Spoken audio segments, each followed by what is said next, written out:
அன்பே சிவம் மனமே குரு என்றுணர்த்திய குருவே போற்றி. சத்தும் சித்தும் எதுவென்று உணர்த்திய குருவே போற்றி.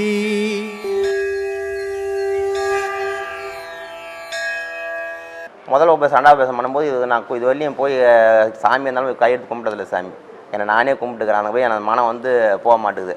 நான் உட்காந்து ஒரு மணி நேரம் பாடம் பண்ணேன். எங்கள் அப்பா நன்றாடே இதெல்லாம் உனக்கு சரிவிட்டு வராதரா, நீ இதெல்லாம் பண்ணாத, நீ வந்து பார்த்தீங்கன்னா திருநெல்வேலி கோயிலுக்கு போய் விட வாசுக்கு ஒரு டைம் இதேமாதிரி பண்ணக்கூடாதரா அப்படின்னு சொல்கிறாங்க. அதனால நான் கேட்கல சாமி. நான் வந்து ரெகுலராக பாடம் பண்ணுறேன். எனக்கு ரொம்ப மனசு சந்தோஷம். இதனுடைய நிலை என்னன்னா, சிவபாய்க்கு ரொம்ப அழகாக சொல்லுவார். உங்கள் அப்பா வந்து அறியாமையில் இருக்கிறார் பாவம். அவர் வயசானவர். அவர் என்ன பண்ணுவார், அவர் நாளைக்கு அவர் சொல்கிறாரு. அது தப்புன்னு சொல்ல முடியாது, சரின்னு சொல்ல முடியாது. ஏன்னா ஒவ்வொரு மனுஷனும் கண்டதே காட்சி கொண்டதே கோலம் பண்ணுவாங்க. அது மாதிரி அவர் எதை கண்டாரோ அதுலேயே நின்றுப்பார். அடுத்தது என்னன்னா அவர் தேடினது கிடையாது. அதனால் அவருக்கு தெரியல, பாவம் ஓஞ்சி போட்டோம். ஆனால் சிவவாய்க்கர் சொல்கிறாரு, இளமையில் நானே சொல்லிக்கிறேன். இந்த கோயில் கூட இப்போ நம்ம முருகர் கோயில் கட்டியிருக்கிறோம். ஊர் ஜனங்கள்லாம் வந்து வழிபடுது. இது ஆடிக்கிறதுக்கு வருது. மொட்டை கிட்ட ஒரே ரேடியோ கிட்ட நிறைய அமக்கலமாக இருக்கும். ஆனால் நான் இது வரைக்கும் கும்பிட்டதில்லை. இது எதுக்காக அப்படி கட்டி வச்சுக்கிறேன்? அப்போ நான் சாமி கும்பிடாது நான் ஏன் கட்டணுன்னா, நான் வாழறது இந்த உலகத்தில் எனக்கு மட்டுமே இல்லை, உலகத்துக்காக வாழணும். அவன் தான் மனுஷன். தனக்காக மட்டும் வாழறோம் மனுஷன். அது ஒரு மிருகம். மனுஷன் மாதிரி வேஷம் போட்ட ஒரு மிருகம் அது. ஆனால் ஒரு மனுஷன்றது உலகத்துக்காக வாழறவன் தான் மனுஷன். தனக்காக வாழற மிருகம் அது. அது வந்து அது அடிக்கும், அது சாப்பிடும், அது தூங்கிடும், அது செத்து போய்டும். ஆனால் மனிதன் வந்து போனதுக்கு சில அடையாளங்கள் வேணும், வச்சுட்டு போகணும். இந்த உலகத்தில் எதையாவது ஒன்று செய்து வச்சுட்டு போகணும். அது வர ஜென்ரேஷனை கும்பிடணும். திருவண்ணாமலை கோயிலுக்கு உங்கள் அப்பா போன்றதை கட்டினார். அவர் யாரோ கட்டி வச்சதை தானே போய் கும்பிட்டுங்கிறாரு. அவர் ஒரு கோயில் கட்டிட்டு கும்பிட்டுனா பரவாயில்ல, அது செய்ய முடியல. அது மாதிரி கட்டி வச்சதால் தானே போய் கும்பிட்றோம். அது மாதிரி நம்ம வாழும்போது என்ன செய்து வச்சுட்டு போனால் அடுத்த ஜென்ரேஷனுக்கு அது உபயோகமாகும். அதுதான் மனுஷனுடைய வாழ்க்கை. மற்ற எந்த ஜீவராசியாலும் அது செய்ய முடியாது. ஆனால் அந்த இளமையில் கோவிலில் அவசியம் கட்டாயம் போகணும். அது எந்த மதமாக ஒன்றாலும் இருக்கட்டும், கிறிஸ்துவ மதமாக இருக்கட்டும், முஸ்லீம் மதமாக இருக்கட்டும், இந்து மதமாக இருக்கட்டும். ஆனால் இளமையில் தேவை. ஆனால் முதுமையில் இருந்தால் அவன் அறியாமையில் இருக்கிறான்னு அர்த்தம்.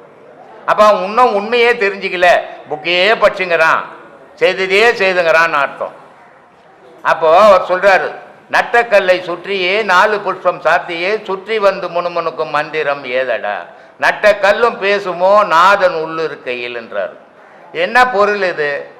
அது கடவுள் இல்லடா, கல்லுடா. அது அந்த கல்லுன்றத கடவுள்னு நினைக்கிற ஒரு வயசு இருக்குது. அந்த வயசுல அதுக்கு போகணும். நீ சாகிற வயசுல போய் அதையே கும்பிட்டுன்னு இருக்கக்கூடாது. கடவுள் உனக்குள்ளவே இருக்கிறான், அதை தேடுன்றது. அந்த தேட சொன்னதான் இப்போ உனக்கு இந்த 3 உபதேசம் கொடுத்துருக்குறது. இப்போ என்ன ஆகிப்போச்சு உனக்கு? இல்லை அது அறியாமையில் கும்பிட்டுக்கணும் தான். கடவுள் நமக்குள்ளவே இருக்குது. இப்போ நம்மளே தான் கடவுள். நம்ம கடவுள் இல்லைன்னா நம்மளே இல்லை அப்படின்றது இப்போ நீ தெரிஞ்சுக்கின. அதனால கோவிலுக்கு போகல. அப்போது உன்னை தேடணும். நீ உனக்குள்ள ஒரு கடவுள் இல்லைன்னா கோவில் 1000 கடவுள் தான் கூட உன்னை காப்பாற்ற முடியாது. உனக்குள்ள இருக்கிற கடவுள் தான் உன்னை காப்பாற்ற முடியும். அப்போ உனக்குள்ள இருக்கிற கடவுளை யார்? அது எதுக்கு நான் பிறந்து செத்து போகிறதுக்காக பிறந்தேன்? என்ன அறியாத நான் செத்து என்ன பிரயோஜனம்? நான்ன்றது கையா காலா தலையா உடம்பா எது நான் அப்படின்றது ஆராயிறது தான் ராஜயோக பாடசாலையில் சொல்லி கொடுத்துன்னு. இதை தெரிஞ்சுக்கிறவனுக்கு, அதை பாடத்தில் முழுமையாக போகிறவனுக்கு கோவில் குளம் போக முடியாது. ஆனால் தனக்குள்ளவே இறைவனை தேடணும். அதனால தான் சொல்கிறான், ஊனுடல் உருக்கி உள்ளொலி பெருக்கி கல்ல புனல் நீக்கி கருத்தோடு இருப்போர்க்கு தெல்ல தெளிவான பரஞ்சோதி தோன்றுமேன்னா. தனக்குள்ளவே தேடும்போது தாண்டா கடவுள் தோன்றுவான்.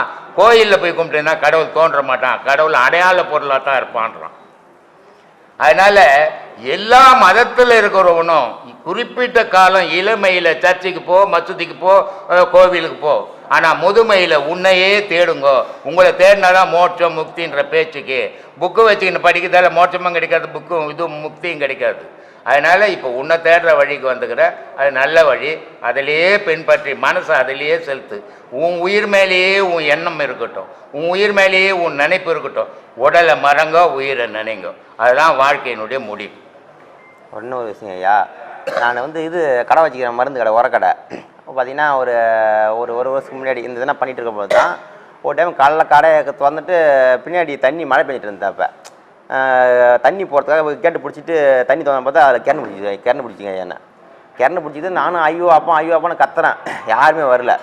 மூச்சு மட்டும் பார்த்தீங்கன்னா இதுக்கும் பார்த்தீங்கன்னா அம்மா பேர் மூச்சு அப்படியே ஓடுற மாதிரி தெரியுதுங்க ஐயா.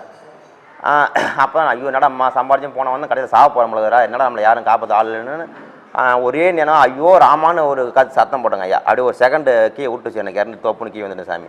ஒரு சின்ன ஒரு அடிக்கடி எதுவுமே போடல, எதுவுமே இல்லை சாமி. எனக்கு அப்படியே இதாகிட்டேன் சாமி. அதுதான் சொல்கிறது. இதில் கூட நான் சின்ன ஒரு காயம் ஆகலை சாமி. பல வீடியோக்களில் சொல்லிக்கிறேன். உனக்கு ஒரு பெரும் ஆபத்து வரும், உனக்கு வரணும்னு அது விதி. ஆனால் இந்த பாடத்தில் இருக்கிறவனு அவ்வளோ பெரிய ஆபத்துலேருந்து சின்ன அடிப்படுற மாதிரி காப்பாற்றி விட்டுட்டு போயிடும். ஏன்னா இந்த பாடத்தினுடைய வலிமை அது. ஆனால் இந்த பாடத்தில் இல்லாத பக்தியில் இருக்கிறவன் ஏடாகுடமாக போய் மாட்டிக்கின்னு செத்து போயிடுவான். அதனால் மரணத்தில் கூட இதுக்கு ஒரு மரியாதை உண்டு. அதனால் இந்த பாடத்தை பின்பற்றி போங்க. இது என்கிட்ட வந்து கற்றுக்கணுன்றதுல எங்கே ஒரு நல்ல குரு இருந்தாலும் கற்றுக்குங்க. ஆனால் போலி குருக்கிட்ட போய் மாட்டிக்கின்னு நீங்களும் கிட்ட அவனும் கற்றுன்னு இருக்காதீங்க. அதனால் எங்கே இருந்தாலும் நல்ல குருக்கிட்ட உண்மையான பாதையை தெரிஞ்சு பயணம் பண்ணுறது தவறு கிடையாது. ஆனால் போலிங்க கிட்ட போய் மாட்டிக்கின்னு அவதிப்படாதீங்க. கிட்ட அந்த நல்ல குருக்கிட்ட போய் யார் ஒன்றாலும் நல்லா சொல்லி கொடுத்தால் அவங்களாண்ட கற்றுக்கணும். முறையோடு தெரிஞ்சுக்கின்னு போங்க. முறை தெரியாமல் தெரிஞ்சுக்கினீங்கன்னா அது பயனே இருக்காது உங்களுக்கு. அதனுடைய பலனை அனுபவிக்க முடியாது. அதனால் அப்படி செய்யுங்க. சரியான நேரத்தில் அது உங்களை கை கொடுத்து காப்பாற்றும். சரி சாமி, பல ஆயிரம் வருஷங்களுக்கு அப்புறம் வந்து ஒரு ஒரு உன்னதமான விஷயம், அது என்னன்றதே உணரக்கூடியாத ஒரு பெரிய விஷயத்த நீங்கள் இப்போ கற்றுக் கொடுத்துருக்கீங்க. சரி. ஆனால் இது பெரும்பாலும் மக்கள் வந்து எடுத்துக்க மாட்டாங்க. இது வந்து மக்களை பற்றியே நீ யோசிக்கக்கூடாது. நீ உன்னை பற்றி மட்டும்தான் யோசிக்கணும். நீ பெத்த புள்ளியே உன்னால் நீ நினைக்கிறபடி வாழ வைக்க முடியாது. உன் அம்மா நினைச்சபடி நீ வாழலை. அப்போ இது அவ மன சம்பந்தப்பட்ட விஷயம். அவனுக்கு எது பிடிக்குதோ அதில் போவான். அது கெட்டது நல்லதுன்றதை பற்றி அவன் யோசிக்க மாட்டான். நீ எவ்வளோதான் நல்லது சொன்னாலும் கேட்க மாட்டான். 40 வருஷமாக கத்தின்னுக்கிறேன். யார் கேட்டான்? கேட்க முடியல. ஏன்னா அவன் வந்து அந்த வாழ்க்கைன்ற ஓட்டத்தில் அந்த மனசு ஆசைன்ற வேகத்தில் போயின்னுக்கிறான். அவன் வந்து உலகம், நான் சொல்கிறேன், உலகம் கேட்டுச்சு. நான் பல வீடியோக்களில் சொல்கிறேன், நான் பேசுகிறேன், என்னால் எல்லாரையும் மாற்றிட்டேன் அப்படின்னு நான் நினச்சா என்னை விட ஏமாளி யாரும் கிடையாது. ஆனால் ஒரு குருன்ற முறையில் என்னுடைய கடமையை நான் சொல்லிக்கினே இருக்கணும். அவன் கேட்குறானோ கேட்கலையோ அதை பற்றி நான் கவலைப்படக்கூடாது. அதை மாதிரி நீங்கள் பெத்த பிள்ளைங்களுக்கு கூட நல்ல வழிகளை நீங்கள் சொல்லணும். ஆனால் நீங்கள் சொல்கிறதால அது கேட்கணும்னு நம்பக்கூடாது. அந்த நம்பிக்கை வச்சுட்டிங்கன்னா துக்கத்துக்கு நீங்கள் ஆளாயிடுவீங்க. ஒரு பிள்ளைக்குட்டியை பெற்றுக்கிறோம், இளமையில் குழந்தையாக இருக்குது. அது நம்ம இடைப்பருவத்தில் இருக்கிறோம். அப்போது அதுக்கு என்னென்ன தேவையோ அதுக்கு ஊட்டி வளர்க்குறோம். ஆனால் அது வளர்ந்த உடனே என்ன இப்போது தாய் பேச்சை கேட்கறதில்ல, தகவல் பேச்சை கேட்கறதில்ல. அப்போ நமக்கு என்ன ஏற்படுது மனசில்? இவ்வளோ ஆசையா இது நமக்கு உதவுன்னு வளர்த்தோமே, இன்னைக்கு அது நமக்கு உதவலையே, நம்ம பேச்சை கேட்கலையே அப்படின்ற மன வருத்தம் வரும். அதனால தான் நான் பல வீடியோக்களில் சொல்கிறேன், உங்கள் கடமை அதை காப்பாற்ற வேண்டியது. அது உங்களை காப்பாற்றணும்னு நினச்சிங்கன்னா துக்கம் வந்து சேர்ந்துடும். அந்த நினைப்பே வச்சுக்காதீங்க. ஏன்னா நீங்கள் பெற்றுட்டீங்க, நீங்கள் காப்பாற்றி தான் ஆகணும். ஆனால் அது உங்களை காப்பாற்றுன்ற நினைப்பு வச்சுக்காதீங்க. அதுங்களையும் காப்பாற்றுங்க, நீங்களும் பாதுகாப்பாக இருந்துங்க. எல்லாத்தையும் அதுங்களுக்காக அழிச்சிட்டு நீங்கள் நடுரோட்டில் போய் நிற்காதீங்கன்னு சொல்லிங்கிறேன். அதனால் யாரையும் போய் நம்ம யோசிக்கக்கூடாது. சொல்ல வேண்டியது நம்ம கடமை. உலகம் எடுத்துக்கலையே, நீ ஏன் வருத்தப்படுற? நீ வருத்தமே படக்கூடாது. நீ எப்பவுமே சந்தோஷமாக வாழணும். உன்னை தேடினால் அந்த சந்தோஷம் கிடைக்கும். உலகத்தை தேடினால் துக்கம் கிடைக்கும். உங்களுக்கு எது விருப்பமோ அதை செய்யுங்க. உலகத்தில் உள்ள அனைத்து சீடர்களுக்கும், நம்முடைய சர்க்குரு நித்யானந்த சுவாமிகளின் பக்தர்களுக்கும் சீடர்களுக்கும் முதலில் ஆத்மா வணக்கம். ஆத்மா வணக்கம். நம்முடைய குரு வழி தோன்றலின் வழியாக வந்த குரு பிரம்மஸ்ரீ தியாக சுவாமிகளிடம் சில கேள்விகள். அகங்காரம் பெரிசா, ஆசை பெரிசா? இது எதில் மனிதனை கீழ்நிலைக்கு கொண்டு வருது? ஆசை ஒரு மனுஷனுக்கும் வேணும் சாமி. ஆசை இல்லாமல் ஒரு மனுஷனால் வாழ முடியுமா? வாழவே முடியாது. பிறந்ததுலேருந்து ஏதோ ஒரு இலக்கு இல்லாமல் வாழ்ந்தானா அவன் மனுஷனே கிடையாது. நான் நல்லா படிக்கணும் அப்படின்னு ஒரு பையன் படித்தாதான் வாழ்க்கை பிரகாசமாக இருக்கும். படித்த பையன் அது போதும் நின்னானா படித்ததுக்கான அர்த்தம் இல்லை. அப்போ படித்தவன் உழைக்கணும். சரி, உழைச்சா போதும்னு உழைச்சிக்கினே இருக்கலாமான்னா அதுவும் பிரயோஜனம் இல்லை. எங்கேயாவது ஒரு இடத்துல உனக்கு ஓய்வு வேணும். ஆசை உனக்கு வேணுன்ற அளவுக்கு நீ வச்சுக்கினே போகணும். பசி வரும்போது சாப்பிட்டுட்டேன் அப்படின்னு அந்த பசியை ஆற்றிக்கிற அளவுக்கு ஆசை இருக்கணும். சோறை சாப்பிட்டுக்கினே இருக்கிற மாதிரி ஆசையை வளர்த்துக்கினே இருந்தால் அந்த ஆசை உன்னை அகங்காரத்தில் கொண்டு போய் விட்டுடும். அப்போ ஆசையை நிறைவேற்றத்துக்கான வழி என்ன, நீ அந்த ஆசையை எப்படி நிறைவேற்றிக்க போற அப்படின்ற பொறுத்து தான் உன் வாழ்க்கை சரியான வாழ்க்கையா தவறான வாழ்க்கையான்றது தீர்மானிக்கப்படும். ஆசை எல்லாருக்கும் இருக்குது. ஆசை இல்லாத மனுஷன் செத்து போனவனுக்கு சமம், உயிர் இல்லாத ஒரு ஜடத்துக்கு சமம். ஆசை தான் ஒரு உடம்புல உயிர் இருக்குதுன்னே சொல்றது. அது வேணும், எல்லாருக்கும் வேணும். ஆனால் அந்த ஆசையை அதை நீ எப்படி அடைய போறதுன்றதுல பொறுத்து தான் உலகம் உன்னை பாராட்ட போதா அப்படின்றது அங்கே விஷயமா இருக்கும். ஆசையை அடையிறதுக்கு ஒரு நல்ல மார்க்கத்தை அன்போட நீ போய் அதை அடைஞ்சேன்னு சொன்னால் உலகம் ஒரு நாள் உன்னை பாராட்டும். ஆனால் ஆசையை எப்படி ஒன்றா அடைவேன் அப்படின்னு அகங்காரத்தோட போனால் உலகம் நாளைக்கு தூற்றும். எனக்கு பணம் வேணும், எனக்கு பணம் வேணா நான் என்ன பண்ணுவேன், போய் வேலை செஞ்சு அந்த வேலையின் மூலமாக நான் பணம் சேர்த்துப்பேன். ஒரு திருடனுக்கும் பணம் வேணும், அவன் என்ன பண்ணுவான், போய் வேலை செய்வானா?